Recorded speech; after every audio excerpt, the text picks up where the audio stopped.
Hi guys, so we are working on lesson 9.3 in the student practice book.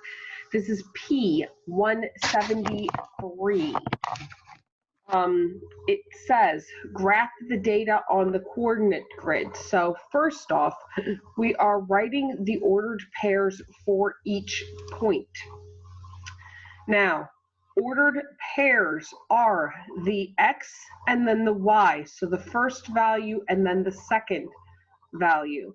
On here, we see that our x time is hours. So the hours is the x and the temperature is the y. Hours is how many across, temperature is how many up. So when we're looking for our points, we have a point 161, 365, 571, 775, and 977. Do you see those points? All right, so let me go ahead and we can write these on the line as they're ordered pairs. Open parentheses, 1, comma, 61. Word, my fingers.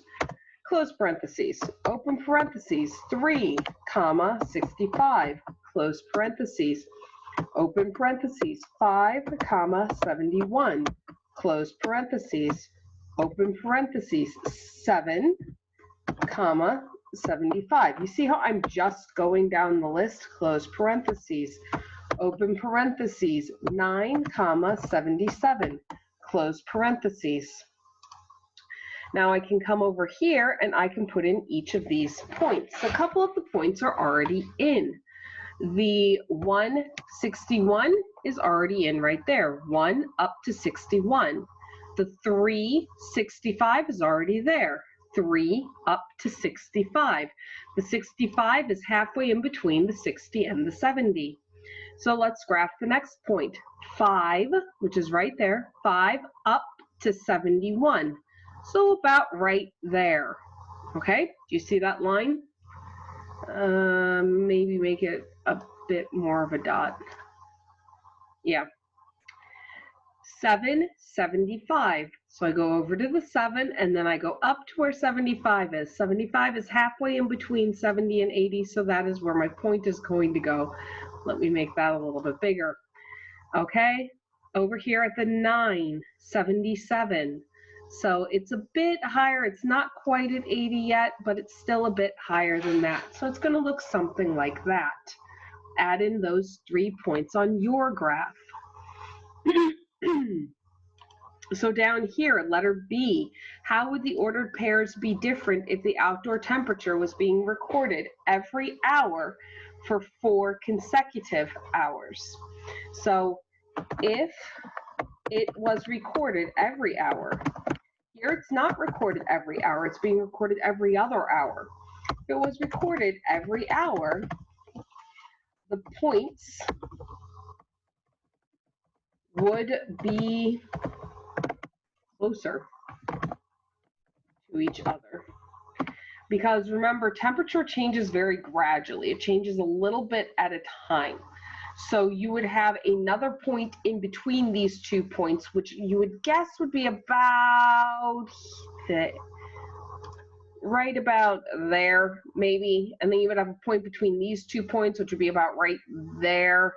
So it would be closer together on the curve for where the points are. Yeah? Okay, so this down at the bottom, we have windows being repaired, and we once again have our data points. So on day 1, 14 were repaired. On day 2, 30 were repaired. On day 3, 45 were repaired. On day 4, 63 were repaired. And on day 5, 79 were repaired.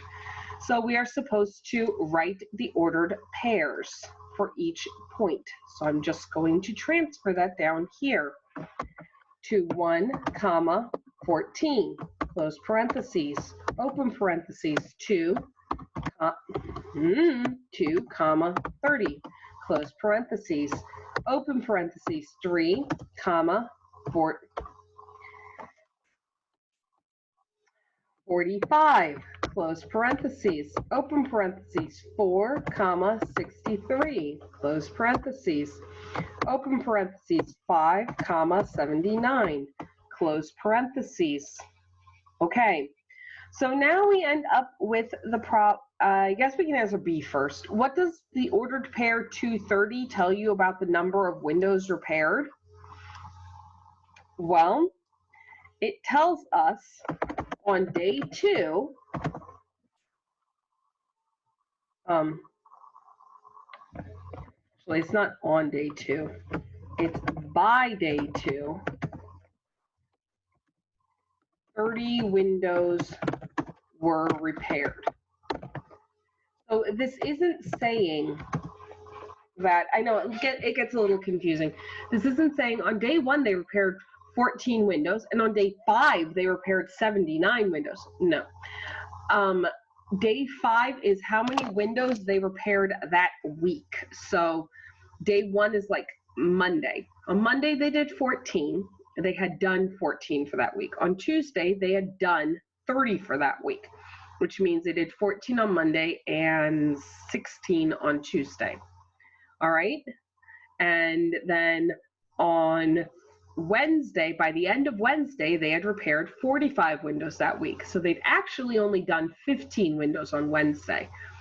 All right. So that's how it goes on. It doesn't actually mean that they did 45 windows on Wednesday. They didn't. They had for that week's total. They just keep adding on to that week's total. So like how on Monday you will have had 1 math lesson. By Tuesday you will have had 2 math lessons this week. By Wednesday you will have had 3. By Thursday you will have had 4. And by Friday you will have had 5, for a total of 5 math lessons during the week. Does that make sense?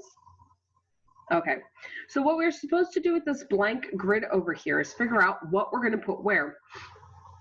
Time almost always goes on the bottom. Like that's just kind of expected that we're going to have time on the bottom. And then that would mean that total number repaired. So day would end up on the bottom and total number repaired would end up on the side. So what you need to do is put in your numbers for it. And I have strips for these. So number of windows repaired, 10, 20, 30, 40, 50, 60, 70, 80, and day. What day is it? 1, 2, 3, 4, 5, 6, 7, 8, 9, 10. All right. Now we can graph our data. 114. So we go to the 1, then we go up to in between 10 and 20, about right there, gives us 14. 230. 2 up to the 30, which is actually a point. It's actually a line, so we put the dot there. 345. So 3 up to halfway between the 40 and the 50. So we can put it there. 463. So we're going 4 up to above the 60, but not at the 70, and putting a dot. 579. So 5 and then almost all the way up to the 80, but not quite. Let's make that a slightly bigger dot. Okay. So you are going to end up with a graph that looks very similar to that. Okay. And as you can see, it keeps going pretty much steady straight up the whole way. All right. Now, pause if you need to write more. I am moving on to the next page. All right, so I'm now on page 174, P174, and it is the amount of dog food consumed. About how many weeks did it take for the dog to consume 45 pounds of food? So we look amount of dog food consumed. We look up to the 45, which should be halfway between the 40 and the 50, and we go over and see where that dot is. That dot is there, and it's at the 6-week mark. So we write down 6 weeks. Number 2 says, by the time by the end of week 8, how much food had the dog consumed? So here it's telling us the week 8. We go up and we see, oh, it's right on that line. So we go across to the 60. And so we type in 60 pounds, which is the abbreviation for pounds is LBS. It's because it's Latin. And yes, I realize it's completely wacky. I need to move over to our scratch paper for the next set because I don't have the ability to really do it in this one. So just a second. All right, so down at the spiral review, number 3. A restaurant chain ordered 3,940 pounds of rice in 20-pound bags. About how many 20-pound bags of rice were there in that order? So we are putting 20 into 3,940. 20 goes into 39. 2 goes into 3. How many times? 1, because 1 times 2 is 2. Bring along the 0. 9 minus 0 is 9. 3 minus 2 is 1. Bring down the 4. 2 goes into 19. How many times? 9, because 2 times 9 is 18. Bring along the 0. 4 minus 0 is 4. 9 minus 8 is 1. Bring down the 0. 2 goes into 14. How many times? 7. Because 2 times 7 is 14. Bring along the 0. 0 minus 0 is 0. 4 minus 4 is 0. 1 minus 1 is 0. So we're at, well, okay, fine. 140 minus 140 is 0. So we have 197 bags of rice. Okay, that's our total for it. Number 4, once again, ends up back in our guess and check models. Yay. The population of Linton is 12 times as great as the population of Elmore. The combined population of both towns is 9,646 people. What is the population of Linton? Okay, so Elmore, our guess for Elmore.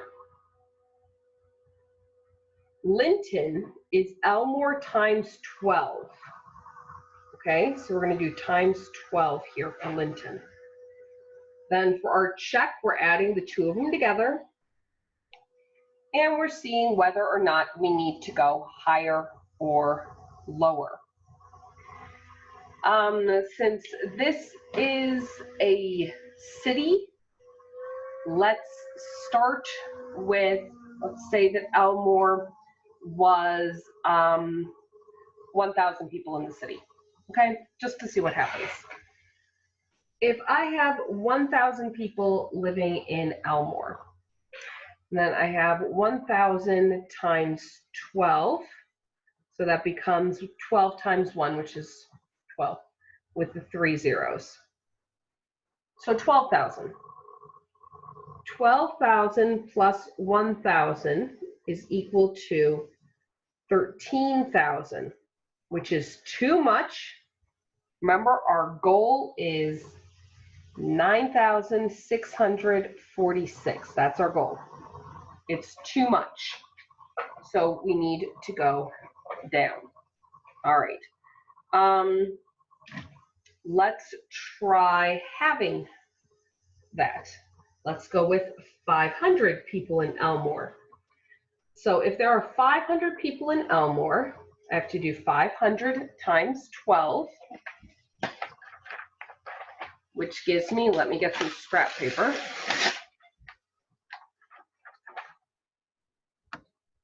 So 12 times 5, 2 times 5 is 10, 5 times 1 is 5, plus 1 is 6. So 60, adding on the 2 zeros, so it ends up being 6,000.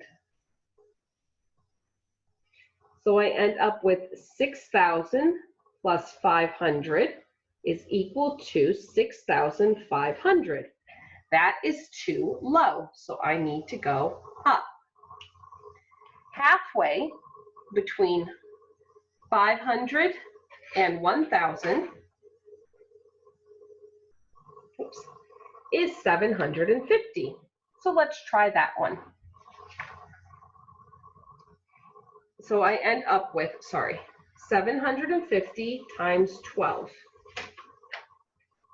So I end up with 75 times 12. 2 times 5 is 10. 2 times 7 is 14, plus 1 is 15. Placeholder, 1 times 5 is 5, 1 times 7 is 7. 0 plus 0 is 0. 5 plus 5 is 10. 1 plus 1 is 2, plus 7 is 9. So that gives me a 900 there.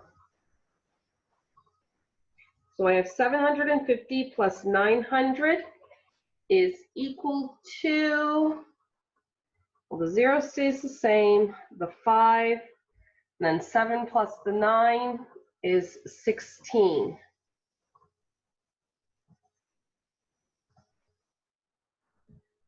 Oh, that's 9,000. Oops. Oh, my word. Okay. So, sorry, I need to change my addition there a second.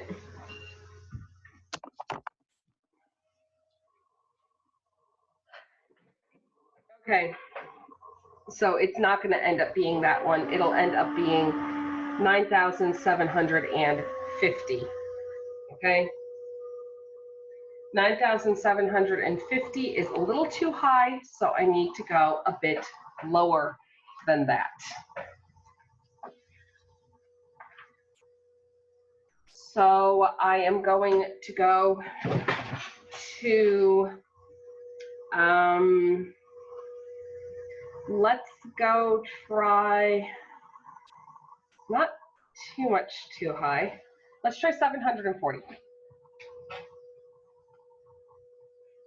So 740 times 12 is,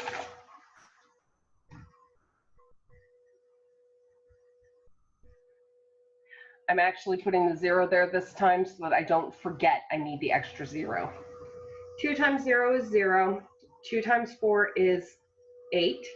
2 times 7 is 14. Placeholder, 740. 0, 8, 4 plus 4 is 8. 1 plus 7 is 8. So this is 8,880. So 8,880 plus 740. 0, 8 plus 4 is 12. 8 plus 1 is 9, plus 7 is 16. 8 plus 1 is 9. So 9,620. I need to go up, but not too much. You see how close that is? This is my goal, and this is what I'm at. Teensy, teensy, tiny amount that I need to go up. So I'm going to go up really tiny. I'm only going to go up 2 this time. All right? So let's see if this one works. 742. Okay, so 742 times 12. Let's try it out. 742 times 12. 2 times 2 is 4. 2 times 4 is 8. 2 times 7 is 14. Placeholder. 1 times 2 is 2. 1 times 4 is 4. 1 times 7 is 7. Add it all together. 4 plus 0 is 4. 8 plus 2 is 10. 1 plus 4 is 5. Plus 4 is 9. And 1 plus 7 is 8. So 8,904. 8,904 plus 742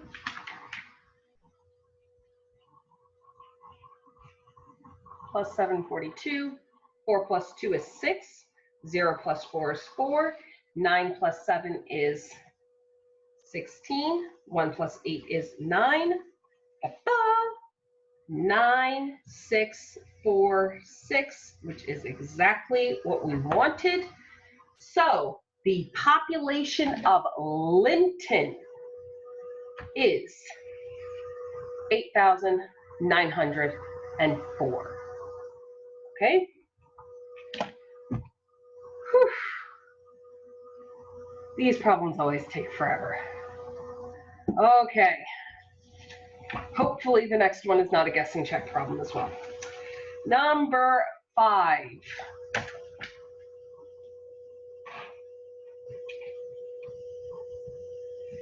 Timothy needs half a cup of breadcrumbs for a casserole and a third of a cup of breadcrumbs for the topping. How many cups of breadcrumbs does Timothy need? So he needs 1.5 and 1/3. He needs both of those, 1/2 and 1/3. We cannot add these the way that they are. They need a common denominator.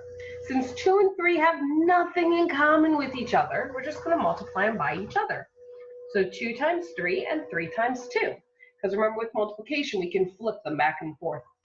So 2 times 3 is 6, and 3 times 2 is 6. And now they have a common denominator.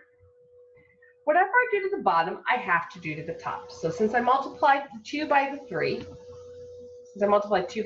I have to multiply the 1 by the 3 as well. 1 times 3 is 3.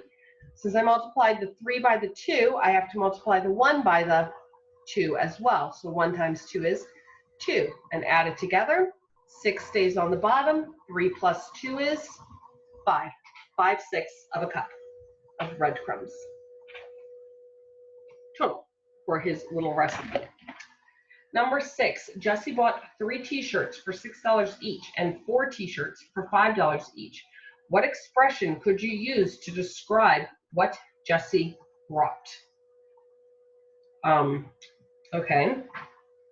So 3 t-shirts for $6 each plus 4 t-shirts for $5 each.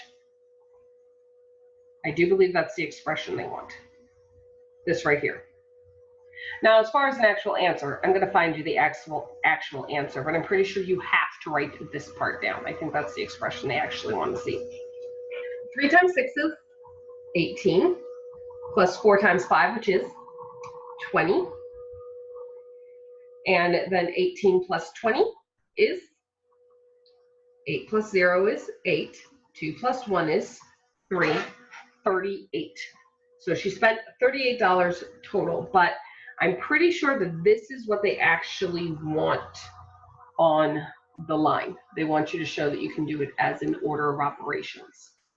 But there's the answer as well. All right, that's it for the practice book page. Talk to you guys later. Bye.